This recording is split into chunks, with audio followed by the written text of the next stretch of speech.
This is the OTB Television Network, a service of Capital District Off-Track Betting.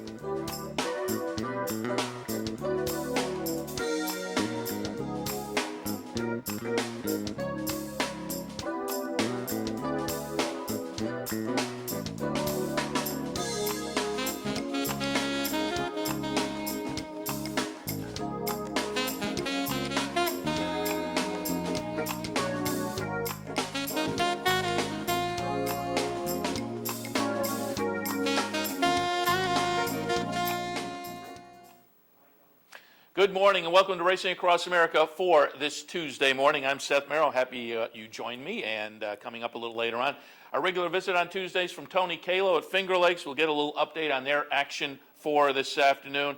Also, our regular Tuesday visit from Michael Chamberlain from Turf Paradise. Get an update on their weather and also some thoughts on the action out at Turf Paradise for this Tuesday afternoon. But before that, happy to be joined right at the top of the show by one of our regulars also, one of our occasional regulars, Teresa Gennaro from Brooklyn Backstretch, the blog, but you also see her work on Forbes.com in the summertime, the pink sheet for the Saratogian. Teresa, good morning. Good morning, Seth. How are you? Very good. Happy to have you on board, and happy you could join us at late notice. One of the guests came down a little ill, so I made a quick call, and I did that based on the fact that yesterday you sent out a press release being part of the board of the Belmont Child Care Association, press release on their holiday event. I was going to certainly plug you in sometime within the next few days anyway, but it is timely now. The holidays are coming up, and really one of the Belmont Child Care Association's big events is coming up. Tell us a little bit about that. Yeah, this is among the most popular events of the year that the Belmont Child Care Association puts on. And it's an event that's open to all children of backstretch workers, whether they're young enough to attend Anna House or not. And it's not a fundraiser. It's one of the ways that it's one of the things that really I think makes the Belmont Child Care Association so special, because they teach the children that the holidays are not just about getting, but about giving as well. So at this event, children come in and they're assigned their own little elf from Santa's workshop, and they go around and they choose from among an enormous array of donations, gifts that they can give their family members for Christmas. So they pick out gifts for their parents, for siblings, for any grandparents who might be nearby, and then they take them home and they get to put them under their Christmas tree. So about this time every year, we begin to look for ways to bulk up our little Santa's workshop that the children can visit by soliciting donations of cash or of any sort of item that a child might want to give to a family member for Christmas. And as I say, it's a great event, and the kids get to come in, pick gifts for the rest of the family. So as you say, you accept donations of either cash or gifts themselves. How can people become involved?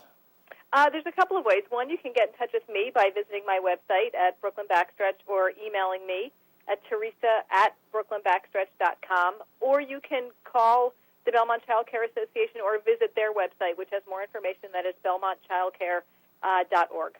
And we have actually their AOL email up, their phone number, and we have their website address on the screen right now, so people can visit that very easily. If you just type into Google Belmont Child Care Association, it also brings up the website address. Teresa, for folks who aren't familiar with the Belmont Child Care Association, it's a big benefit to certainly the racing community in New York. Just give us a little background on it.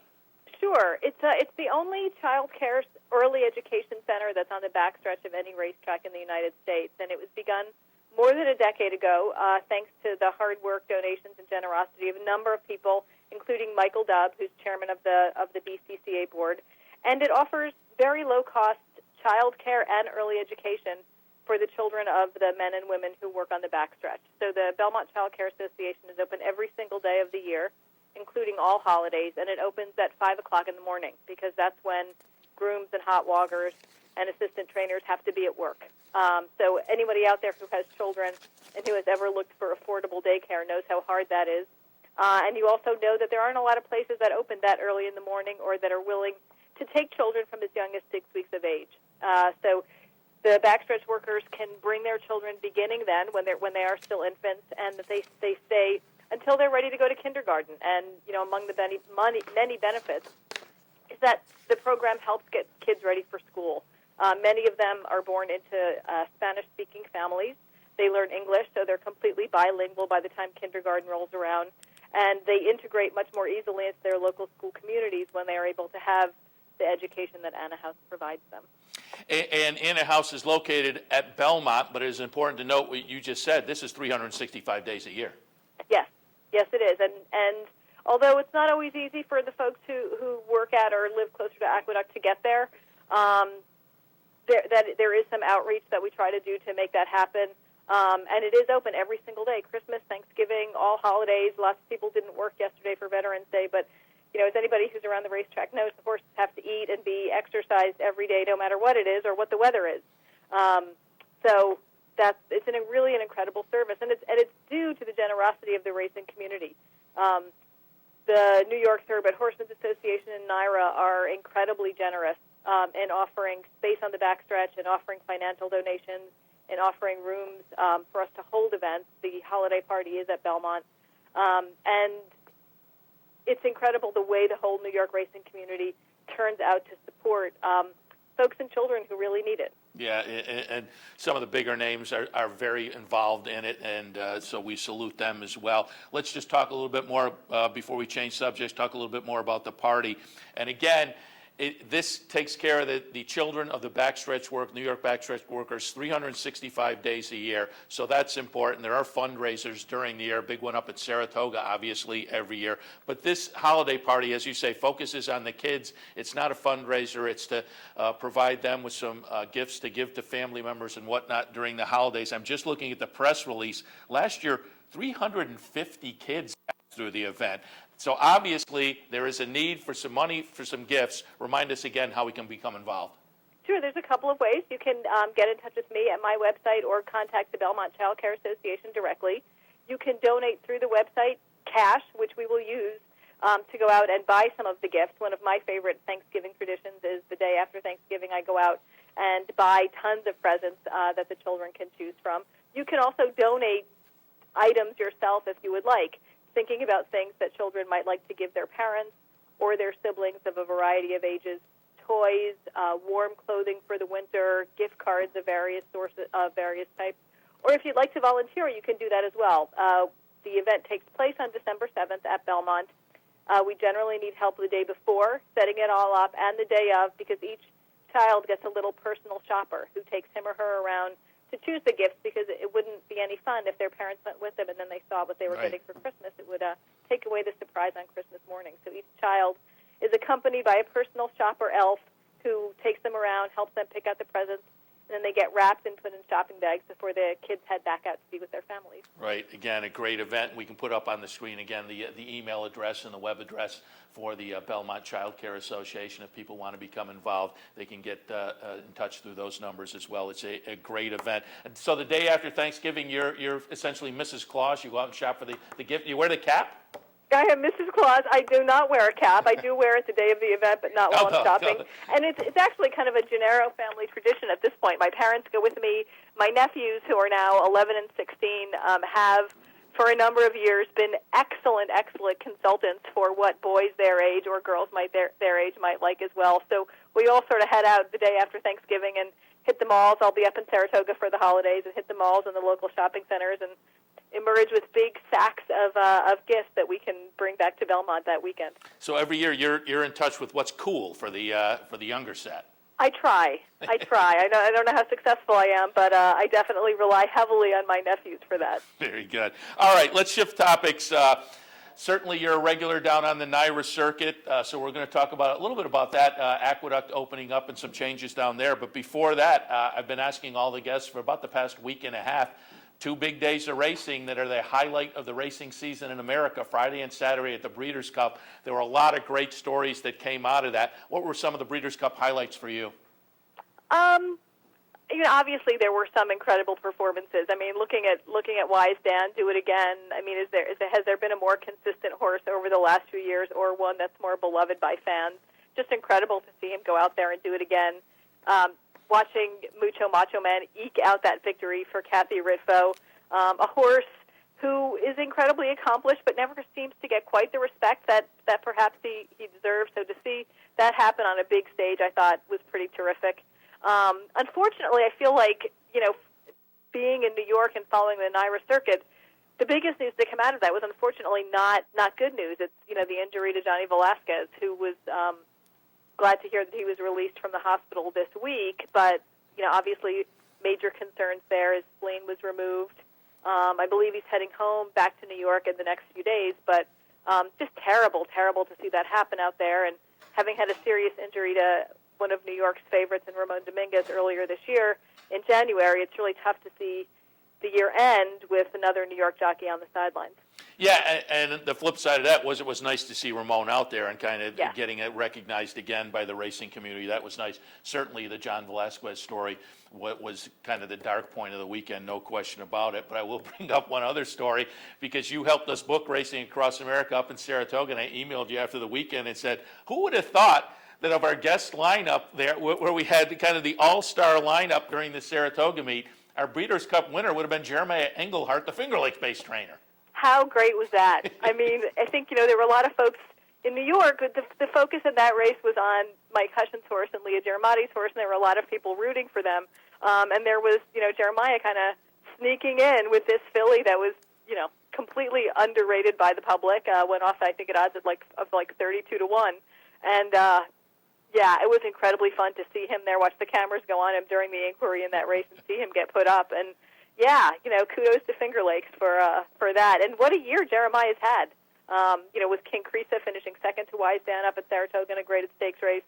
So congratulations to him.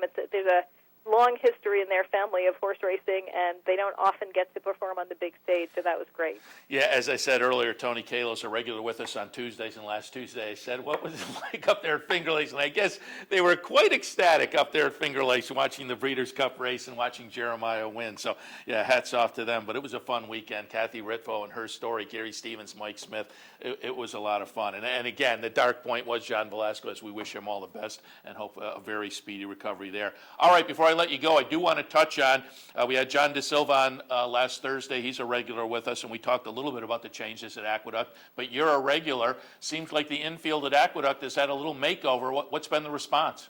It's almost like there's this big invisible wall that goes right down the middle of the infield. And to the right of it, which is where the Aqueduct clubhouse is and where the racing activity is concentrated, you have a tote board, you have landscaping, there's a lake that looks different than it did last year. It's got a new shape. And on the left of the infield, where the casino is, it's just kind of this big empty field. The landscaping's gone. The tote board's been removed. It's bizarre. Did they throw out a reason for taking out the lake? No. I haven't heard anything. Eric Wing responded to who's the NYRA Director of Communications. He responded last week on Twitter saying that the landscaping is an ongoing project and that the tote board was moved to where the people are. I mean, there's no official word on this, but it just kind of looks like, Genting, who runs a casino over there, is sort of saying, look, we don't want our patrons to be able to even look out and see anything to do with the racetrack. I don't know whether that's true, but that's certainly what it looks like. True or not, if that's the perception, that's not a good thing. Yeah, no question about it. And just finally, as I say, you are a regular down there. Racing has moved from Belmont to Aqueduct. Your feelings about winter at Aqueduct? On this morning of the first snow for downstate, it does kind of feel like the long winter is setting in. I have mixed feelings about it. Obviously, it's hard to see Belmont come to a close and to see all of, so many horses, so many trainers, so many jockeys begin to head south, particularly with Gulfstream open now. But, there's something sort of familiar about Aqueduct. It's nice to see some of the smaller trainers get a shot with a lot of the big guys out of town, to see some horses who are running back pretty regularly. We've still got some Cigar Mile Day coming up. I think there's still a lot to celebrate at Aqueduct. I mean, the New York bred program will really take center stage. Are we going to be seeing a ton of graded stakes races? No. On the other hand, if you look at over the last few winters, some pretty amazing horses have come out of Aqueduct in the winter. Life at 10 raced a lot in the winter and won some stakes races there. It's Tricky, Princess of Silmar. So, you never know. I think that you have to pay attention and look to see what's going on because you've had some pretty distinguished, particularly fillies, come out of Aqueduct over the last few years. And Jeremiah says Rhea Antonia is going to be down there this winter, so she will certainly add some life. And as you said, Cigar Mile coming up, which is shaping up to be a lot of fun. I think Absolutely, with Groupie Doll.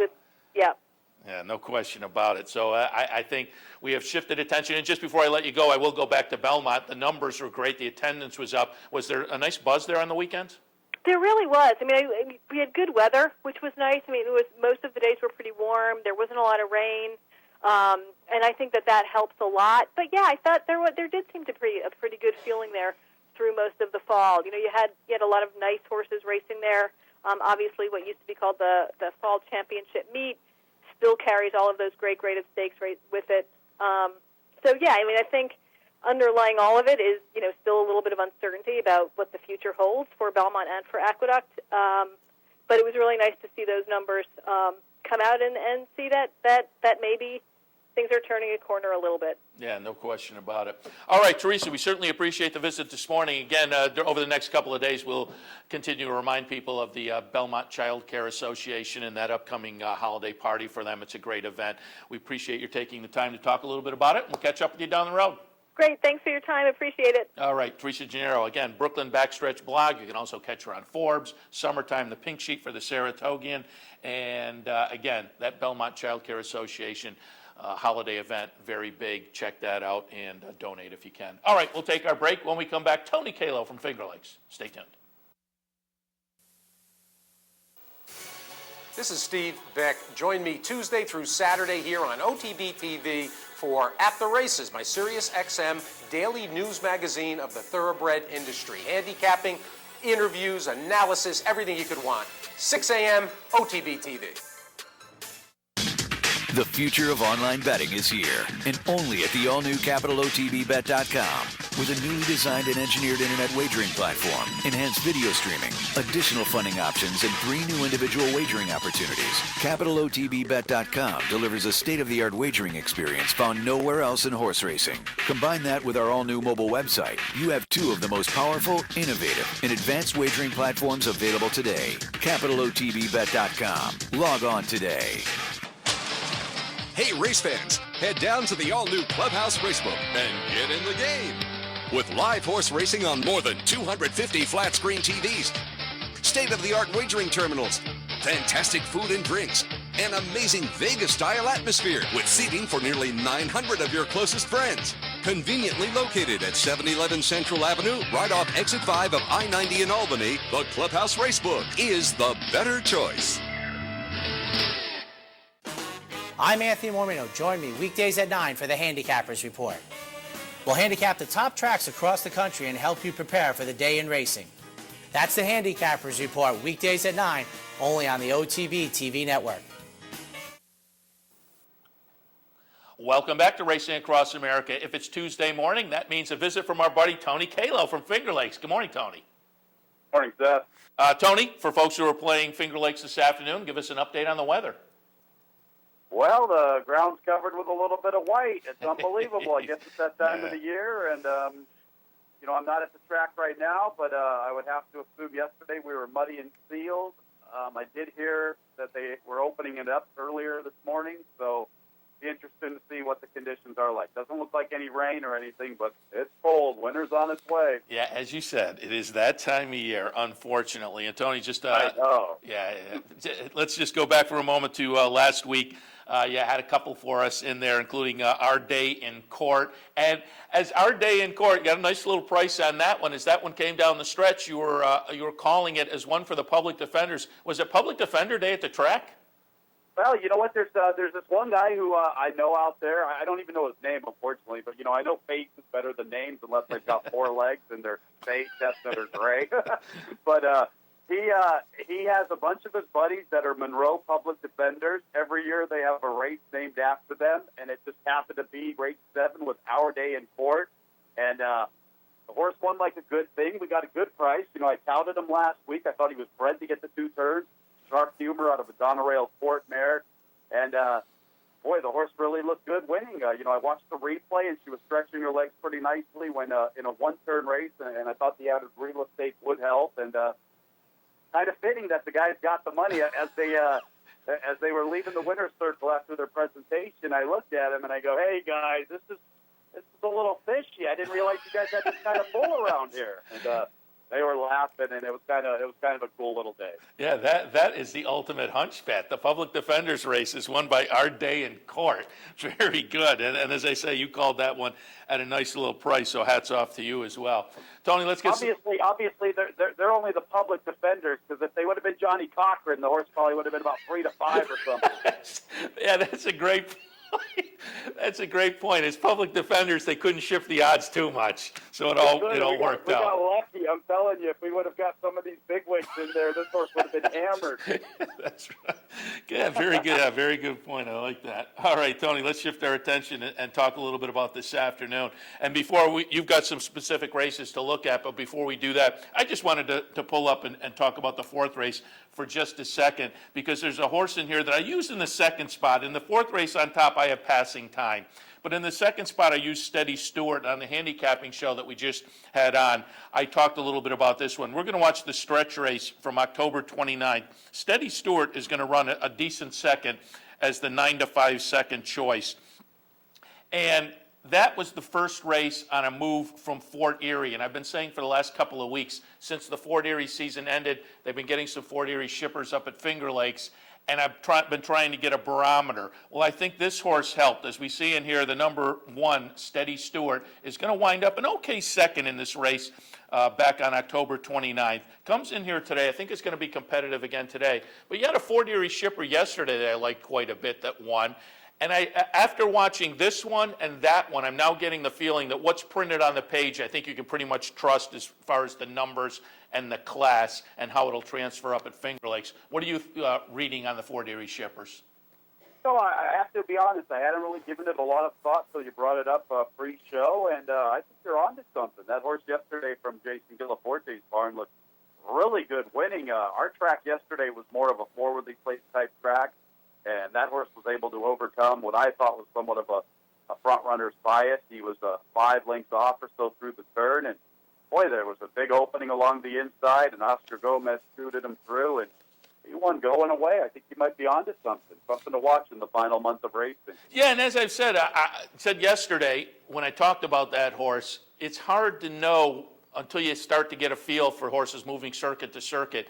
Particularly, how do you believe the buyer numbers? At some of the smaller tracks, I think the numbers can be juiced up perhaps just a little bit, and so you got to wait and see. But off of this horse, and as I say, the one yesterday, I'm starting to feel like, okay, the move Fort Erie to Finger Lakes, you can kind of trust what's on the page. So as you say, yeah, there's nothing wrong with going with the fresh face, and it's kind of cool. You know, Finger Lakes, we're kind of isolated in our own little spot here. We don't get a lot of invaders.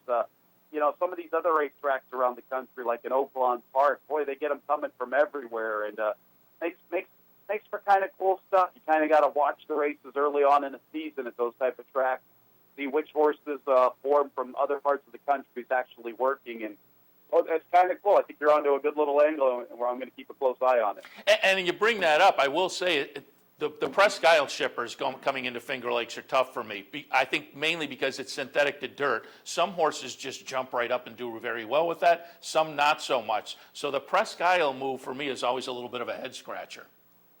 Yeah, you know, that's one of the toughest gauges in racing, I think, nowadays. You know, we're seeing it now in L.A. You know, they've been running on dirt tracks for the last 6 weeks or so, and now they go back to the synthetic, and you got to really pay attention to that sort of stuff. Yeah, no question about it. All right, let's shift. Hey, I wanted to bring up something. I don't know if you happened to see the race on Sunday at Hollywood. I think it was the Hollywood Preview. Oh, boy, what a monster from Jerry Hollendorfer's barn. It's called Shared Belief. This is a 2-year-old to probably keep an eye on.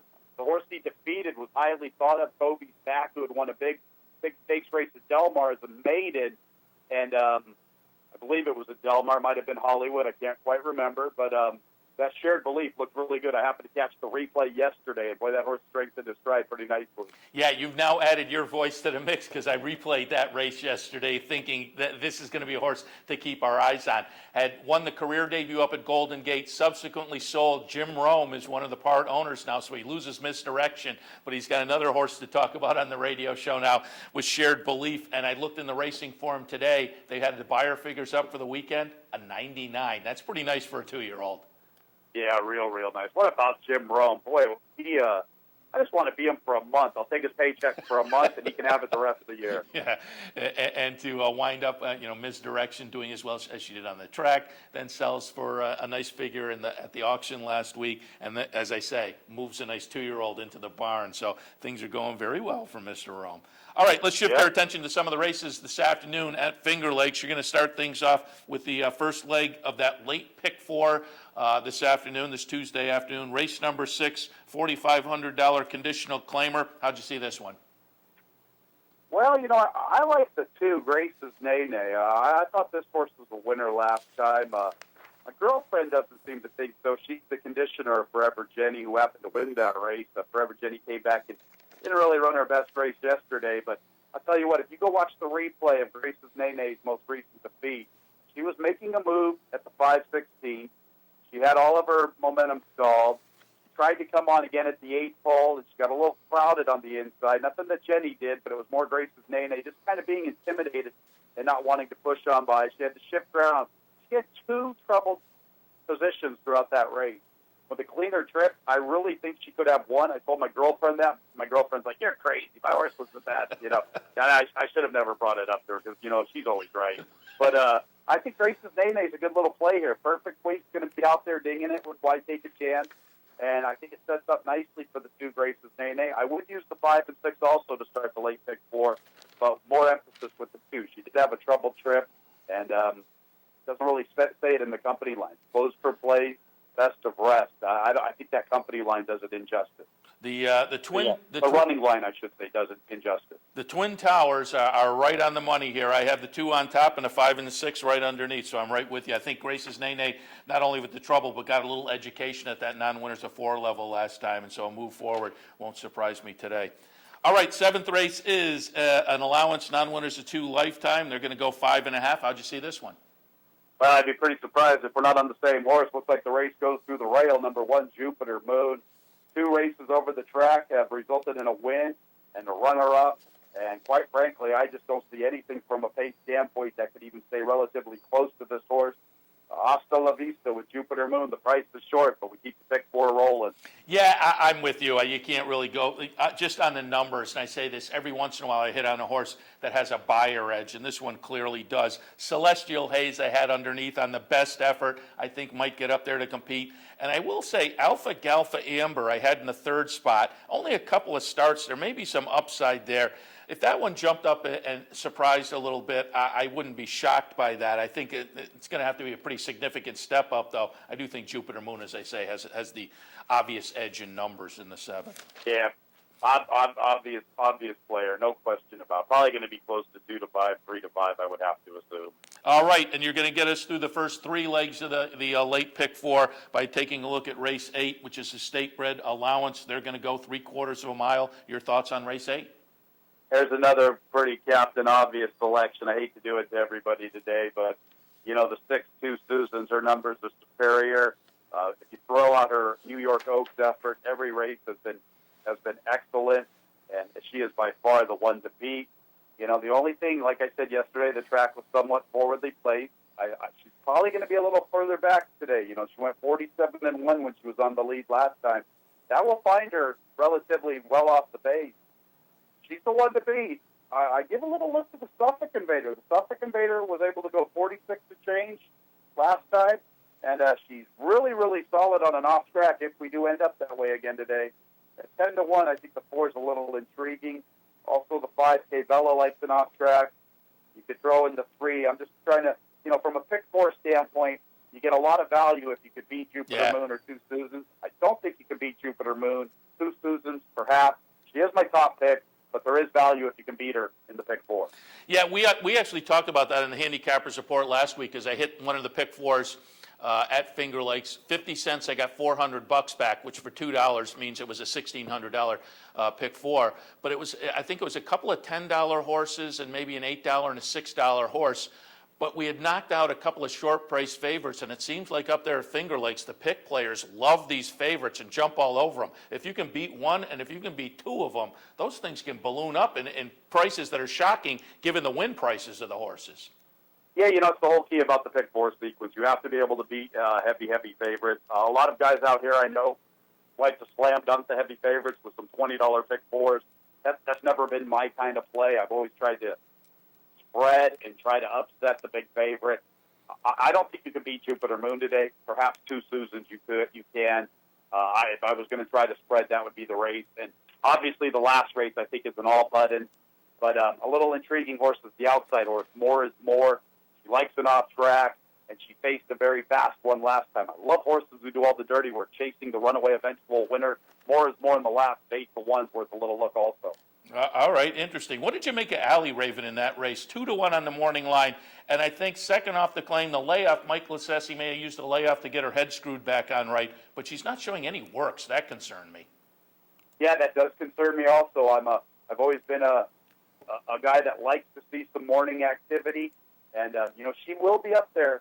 And she, I don't know, she's kind of got a lot of question marks. No question about 3 races ago she was in for 20. She got beat soundly. Her 2 races since then have been very disappointing at a short price. I think she's somewhat suspect. I'm going to use the all button on my major ticket, but I think the 7's worth a little look to the far outside. Yeah, very good. And going back to that 8th, I'm with you. I put Two Susans on top when I talked about the show. I got Gabralicious underneath, and Lost Badge on the cutback to a sprint is interesting. And now you have convinced me, if I'm going to play around a little bit regarding Opal. I hadn't even really picked up on that, but the wet track form absolutely jumps off the page on the number 4 horse. Unfortunately, we're kind of dressing that race up as an all button also. Well, maybe we just.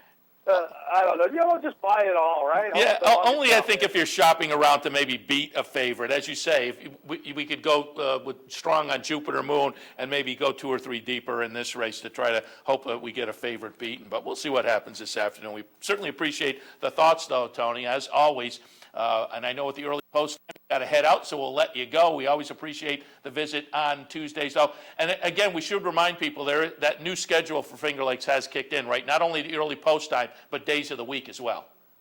Yep, Monday through Friday, 12:15, the duration of the program. We will be dark on Thanksgiving, and we're going to wrap it up on December 10th. But now I'm not counting the days, but we're 21 days away. Yeah, it's getting close. We talked about that on the Handicappers Report earlier. It's all coming together in that fashion. As you say, a little white on the ground, Finger Lakes wrapping up. Unfortunately, it is that time of year in upstate New York. But we'll see if we can get some winners over the next 3 weeks and warm things up for us a little bit in the cold weather. Tony, again, thanks for the visit. Exactly. We need some green in the wallet. Have a good day, Seth. All right, take it easy. Tony Kalo from Finger Lakes. Take our next break, a little news and notes segment, and then coming up after that, Michael Chamberlain from Turf Paradise. Stay tuned.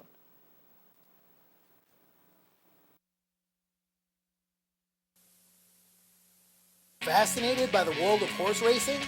Interested in honing your handicapping skills? Class is in session. Night school, Monday nights. Easy to access online. It's free, interactive, and informative for the casual and serious race fan.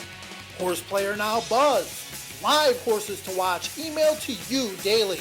Our eyes, your prize. Night School in the Buzz. Visit horseplayernow.com for details. Each morning on the OTB TV network, you get the very best in horse racing programming. Weekdays begin with the Handicappers Report, where professional handicappers share their selections and analysis of the day's racing. Followed by Racing Across America, a daily conversation with racing personalities from around the country. Saturdays include Down the Stretch, where Mark Casano speaks with the biggest names in racing. And Sunday mornings, it's Loose on the Lead, where Steve Bick and I offer news and a unique lineup of weekly guests. All here on the OTB TV network. The Capital OTB Handicapping Challenge Series is back. That's right, the 2013 Capital OTB Handicapping Challenge Series is back, and it's your chance to win thousands in cash and prizes and a seat at the 2014 National Handicapping Championship in Las Vegas. This month, the Capital Cup on December 7th. So sign up today online at capitalotb.com or stop in at the Clubhouse Racebook. And don't forget our Showviver Series, Capital OTB's online handicapping contest. And welcome back to Racing Across America. I just pulled up, over in the commercial break, I pulled up the Vegas Derby odds because over the past couple of days we have talked about shared belief enough. And these are last week's Derby odds, so I'm going to be interested to see I'll go back and pull up the latest odds, and I think typically they come out sometime in the beginning of the week. So potentially they're up now. The odds from the Wynn Sportsbook down in Las Vegas, and Shared Belief, who was so impressive over the weekend in the Hollywood preview. Again, these odds are before that, 175 to 1. So it's going to be fun to see what the drop was off of that Hollywood preview. And again, the buyer figure for Shared Belief from that Hollywood preview, a 99. You get up there flirting with triple figures for a 2-year-old at this time of the year. That's very, very impressive. So we'll have to keep our eyes on Shared Belief. And I haven't heard where they're planning to go. It's Jerry Hollendorfer again, Jim Rome, one of the part owners. You would think out of the preview they would look perhaps at the cash call futurity, but they haven't said that I've seen yet. But we'll keep our eyes on certainly Shared Belief going forward. Some of the other buyer figures from this past weekend: Inimitable Romanée in the Long Island got an 88 buyer figure. Morty's Miracle, who was in the Sunshine Millions Classic preview down at Gulfstream Park, had a solid 104 for Todd Pletcher. Courtesan, who is a 2-year-old filly on the turf for Christophe Clement, who won the juvenile filly turf race down at Gulfstream over the weekend. A horse I like very much. A 74 buyer figure. That doesn't jump off the page, but I think she's going to be a very nice and solid filly turfer for Christophe Clement. And again, that Hollywood preview winner, Shared Belief, 99. Very impressive. If you're an amateur horse photographer, the Grayson Jockey Club Research Foundation is holding a Horse of the Year photo contest, or a Year of the Horse photo contest. It's actually they are in honor of the Chinese calendar's Horse of the Year. They are opening a contest to anyone who photographs any breed of horse. If you have a horse photo that you think stands a chance of winning in a competition like this, you can submit to the Grayson Jockey Club Research Foundation at their website, grayson-jockeyclub.org. I'm sure if you go to Google and type in Grayson Jockey Club, it'll take you right to their website. Photo submissions are being taken now, started back on October 31st, goes through November 29th, and the winning photo will be posted on the Grayson Jockey Club Research Foundation Facebook page. You win a couple of nice prizes, but it's just fun. If you were out at the track this summer at Saratoga and took a couple of pictures that you think are maybe worthy of getting some wider distribution, taking a little chance in a contest like this. Even amateur photographers this day, I know I've got one of those little pocket cameras. You can take some pretty good pictures, and up at Saratoga there are a ton of photogenic opportunities. So I'm sure some folks out there in the audience may have some photos that they've taken either at Saratoga or elsewhere during the past year that would be worthy of submitting to this. So again, if you go to Google, type in Grayson Jockey Club, and it's Grayson, Grayson, Grayson Jockey Club. I'm sure it'll take you to their website, and you can find more information about their Year of the Horse photo contest. Submissions being taken through November 29th. Didn't mention this. This story is probably less than a week old, but the USTA, the Harness Racing Overseer Association, United States Trotting Association, they have formed their own medication advisory committee.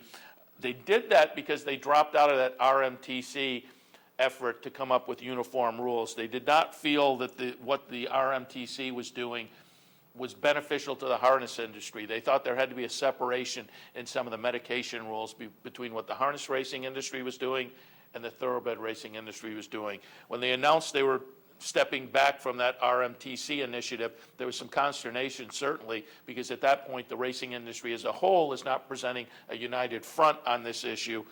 This maybe addresses that with the USTA now creating their own medication advisory committee. We'll have to see what that does, how comprehensive they are, how close they get to the very comprehensive work the RMTC has been doing as far as coming up with uniform medication rules. But I think it is a step in the right direction in that they stepped out of what was an attempt to come up with uniform rules. I can kind of see their point. The harness game and the thoroughbred game are a little bit different. They are different breeds, so I can kind of see their point. But to step away and for have the whole horse racing industry not present that united front was a concern. As I say, this may address it, but we'll have to keep a closer eye on that. Mention this, of course, Ibluissant, The John Sheriff's trainee, the half-sister to Zenyatta, was sold at auction last week, went right back into the barn of John Sheriff's and winds up out in Southern California. And as I noted, I think I mentioned over the weekend, I don't know whether I've mentioned on Racing Across America yet, but John Sheriff's is moving his stable back to Southern California, but only for the winter. Sheriff's made the move to the NYRA circuit earlier this year, has been in New York right up until about a week or so ago when he moved some of his, and I think he still had some horses, maybe even will keep some horses here for the winter, I don't know, but he's had some horses race down in New York just within the past few days, so still racing up here, but he has moved the bulk of his stable to Southern California. It will be based there throughout the winter. Eblouissant will be also out there. Certainly she hasn't lived up to the hype of her sister, older sister Zenyatta, but there was some promise early in the career, and it'll be fun to keep our eyes on her as she moves forward. But again, Eblouissant now out in Southern California with John Sheriff's. Also interesting, the Daily Racing Form article by Steve Anderson notes trainer Graham Motion is going to have a stable out at Santa Anita this winter. Motion said it's something, excuse me, I think about every year. It's a good opportunity, especially with the turf horses, which is a good point, although if you're going to Florida, there's plenty of turf racing there. And not only that, it's not that much of a ship over to Fairgrounds for their turf racing or up to Tampa for their turf racing. Whereas out in Southern California, again, you're kind of on that island unto itself. It seems like Todd Pletcher made the move out to Southern California a few years ago. And it was maybe 2 winters. He was kind of a presence out there. That didn't move his main situation out there, but he had a string out there, certainly. And it doesn't seem like Pletcher's out there as much as he used to be. The flip side, Tommy Proctor is kind of based out in Southern California now, and he was more an east of the Mississippi guy for years and years. So it's just, as with the jockeys, it seems like some of these guys make the move to Southern California and stick, and some of them, for whatever reason, just don't. As I say, Pletcher doesn't seem to be the presence out there that he was for a couple of seasons going back, not more than 4 or 5 years ago probably, but Graham Motion now going to dip his toe into the water out in Southern California. So we'll have to watch and see how that works out. How successful he is this year, and then moving forward, whether he sticks out there in seasons to come. Groupie Doll has been announced to be running in the Cigar Mile. We've mentioned that, was purchased at auction. Mandy Pope, the new owner, sent him back to Buff Bradley, had Buff on loose on the lead on Sunday, and it was interesting because in the Racing Form article, Mandy Pope, the new owner, mentioned perhaps we'll race her for a few races. Well, and I asked Buff about that. Is this a few races, or is the Cigar Mile probably the swan song? And Buff noted, the sale was essentially for broodmare prospects for Groupie Doll. Given that, there's just a calendar situation. Time is running out to have too many more races for Groupie Doll. So it looks like Buff was essentially saying Cigar Mile probably will be it for Groupie Doll. But again, in the Daily Racing Form article, a new owner, Mandy Pope, said a few races potentially, but you would have to think, again, timing in the calendar will be against that. But this Cigar Mile shaping up to be very, very interesting. Verrazano is potentially looking, you have Golden Sense looking at the race. It's really going to be a highlight of the fall schedule. The Clark down at Churchill Downs also shaping up to be a very nice race. All right. Going to go to the commercial. As we go to the commercial, I'll just have something, kind of a humorous little look at a piece of tape from a harness race in Sweden about a week and a half ago or so ago. This is a week ago, last Friday night in Sweden. We're going to watch them turn into the stretch. You're going to hear the audio. It's not in Sweden. This is in the Netherlands. But what language they speak? Do they speak Swedish in the Netherlands? But whatever it is, it's a foreign language. However, occasionally you will hear there's clearly a horse in the race named Carl Lewis, because that is all you can recognize from the race call. But it's not so much the call we're paying attention to, but as they turn into the stretch, in the corner of the screen, you'll see a rabbit runs onto the track. So if you ever wondered who was faster over about a 16th of a mile, a rabbit or harness horses, we'll get the answer here. Because again, at the first shot we see, you see the rabbit in the corner of the screen. They switch the camera angle, and it takes a few seconds, but coming up the outside of the track, as they come to the wire in this harness race in the Netherlands a week or so ago, you'll see the rabbit come up and actually win the race. So again, just a humorous piece of tape as we go to the commercial break here. When we come back from the commercial, Michael Chamberlain from Turf Paradise. Stay tuned. Hailing Linkszijde is het American Paaslo. Daarnaast Carl Lewis. Dan erachter Dinant Convital. En dan Crown Jewel. En daar komt nog een deelnemer bij. En dat is Phil Roy Darby. Dat zijn de eerste 5. En daar komt ook de winnaar uit. Maar wie gaat die winnaar worden? Niet American Paaslo. De leiding is overgenomen door Carl Lewis. Aan de buitenzijde komt de aanval van Crown Jewel. Crown Jewel aan de buitenzijde. Met Tommy Kooijman. Daar komt hij aan. Hij pakt een halsje. Er komt zelfs een haas meelopen in de finish. Die is net een fractie sneller. Maar Kooijman is het eerste paard over de streep. Crown Jewel wint, tweede. Daarachter op plaats 2 is het Rob van Toor met... Carl, join me Saturdays and Sundays at 9 for the Handicappers Report. We'll handicap the top tracks across the country and help you prepare for the weekend in racing. That's the Handicappers Report, weekends at 9, only here on the OTB TV network. The future of online betting is here, and only at the all-new CapitalOTBBet.com. With a newly designed and engineered internet wagering platform, enhanced video streaming, additional funding options, and 3 new individual wagering opportunities, CapitalOTBBet.com delivers a state-of-the-art wagering experience found nowhere else in horse racing. Combine that with our all-new mobile website. You have 2 of the most powerful, innovative, and advanced wagering platforms available today. CapitalOTBBet.com. Log on today. Hey, race fans, head down to the all-new Clubhouse Racebook and get in the game. With live horse racing on more than 250 flat-screen TVs, state-of-the-art wagering terminals, fantastic food and drinks, an amazing Vegas-style atmosphere with seating for nearly 900 of your closest friends. Conveniently located at 711 Central Avenue, right off Exit 5 of I-90 in Albany, the Clubhouse Racebook is the better choice. I'm Steve Beck. And I'm Seth Merrill. Together, we're loose on the lead on Capital OTB, Sundays at 10 a.m. Why should they watch, Seth? Sit down on Sunday, have a bagel, get some great racing conversation. Cream cheese only, no jelly. Sundays, 10 a.m., loose on the lead, Capital OTB. And welcome back to Racing Across America on this Tuesday morning. Again, Tuesday morning means a regular visit from Michael Chamberlain from Turf Paradise. Good morning, Michael. Good morning. How are you today? Very good. Michael, as we went into the commercial break, I pulled up a little piece of video that I found on the internet, a harness race from the Netherlands about a week and a half or so ago. We're coming down the stretch. A rabbit joins the race and wins the stretch drive for fun. The rabbit beats the harness horses going away. As a race caller, what's the most unusual thing you've seen on the racetrack? Well, that's an interesting question. I have to say, it didn't happen to me, but I have to say that the one that stands out obviously is what happened at the day of the Preakness when that fan jumped out and attacked our tax in the middle of that sprint race back in it's either 99 or 2000, one of those years where that happened, and that was certainly one of the craziest things I've ever seen on a video. But as far as during a race call, for me, boy, I can't really say anything like that's ever happened in my 16 years. Nothing stands out, but a rabbit on the racetrack that goes on to win, that's certainly pretty interesting. He only jumped in at the last 16th, though. He wasn't going the whole mile. He probably fade. Just like Trevor says, he just jumped in at the quarter pole, so there you go. Exactly. He'd probably fade if he had to do the whole thing. So, but it was, and I'll have that up on Equidaily later today. You can check it out. It is very funny. Michael, let's talk a little bit about racing at Turf Paradise this afternoon. What's your weather look like? We are going to have another beautiful day here in Phoenix. The temperatures have been steady in the high 70s, low 80s, and the sun has been shining all over the place. And we're looking forward to another day exactly like that today. So very, very happy with the weather situation out here.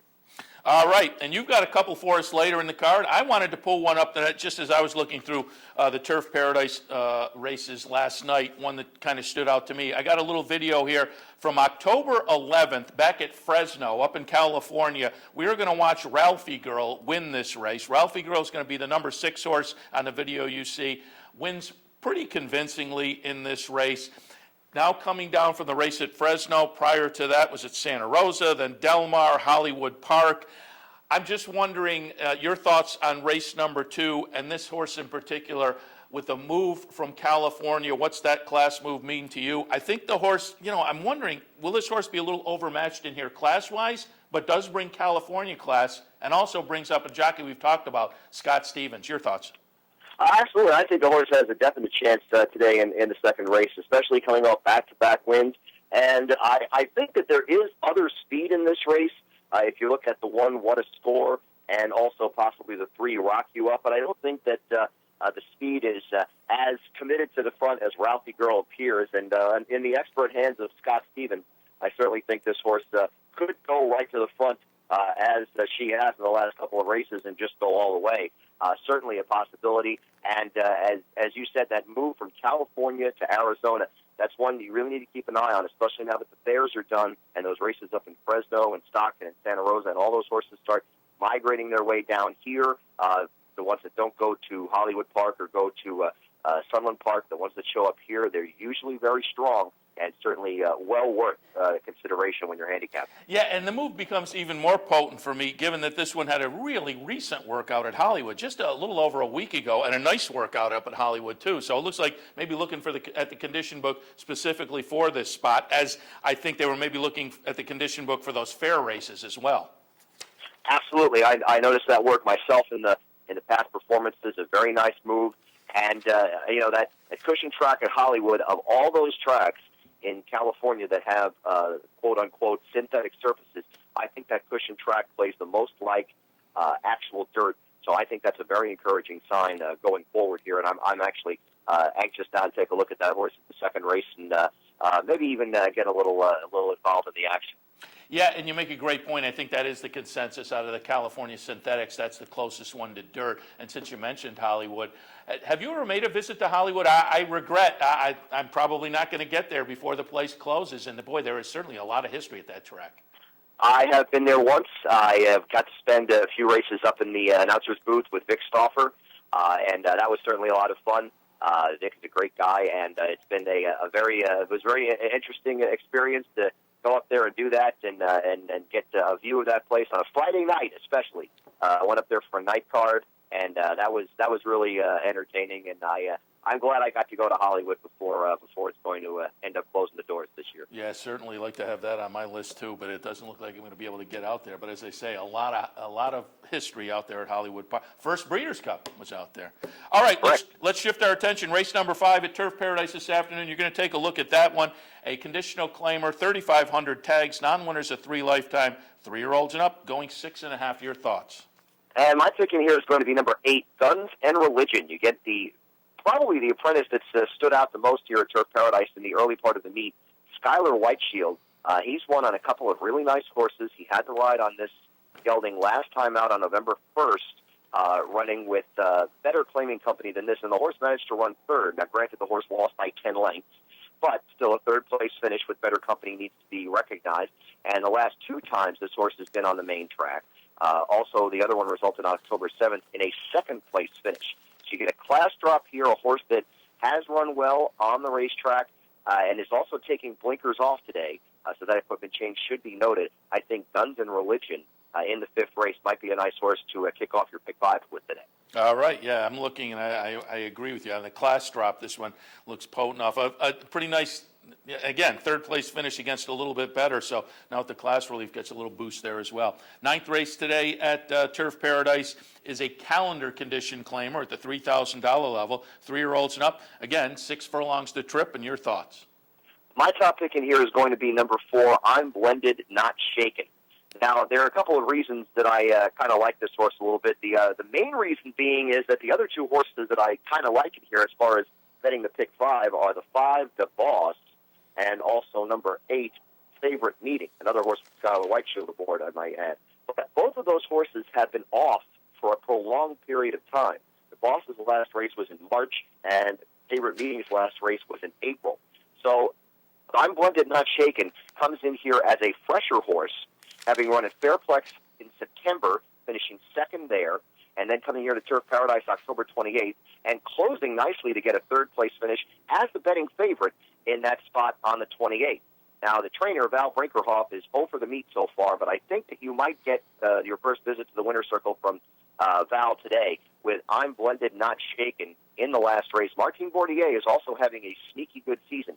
He is, counting his quarter horse wins, he is one of our top 5 jockeys in the standings right now. So I'm going to go with number 4, I'm Blended, Not Shaken, in the Tuesday finale. Yeah, and you talk about the horses coming off a layoff. When I first got into the game, and this is going back a while, You always tossed horses coming off a layoff because you expected trainers to put a race or two into them. That's changed now. They want every bullet to be a live. There's only so many in the holster, so they want them all live. However, that said, I still kind of wait for a race or two down at this, when you get down to the 3,000 level, something like that. I just think fitness, maybe you want to sit back and, as I say, one or two races watch. So I have no qualms at all taking a little bit of swing against horses that look pretty good but are coming off long layoffs like those two.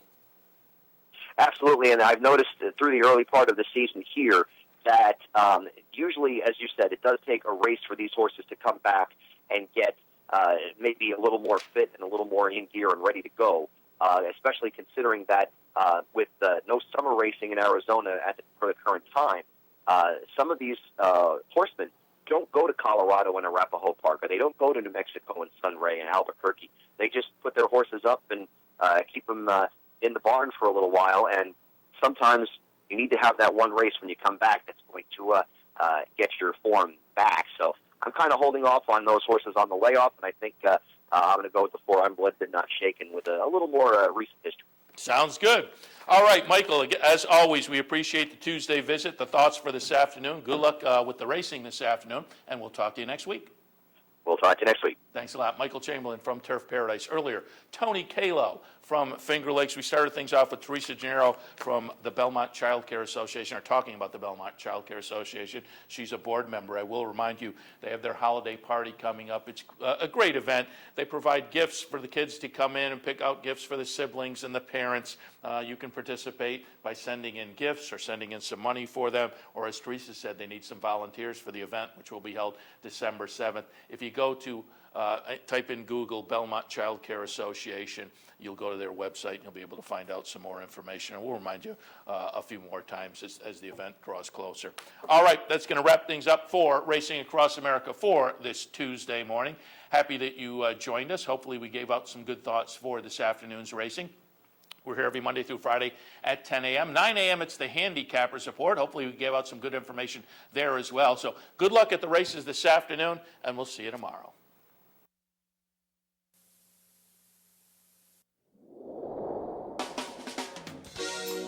You're watching OTB TV, a service of Capital Off Track Betting.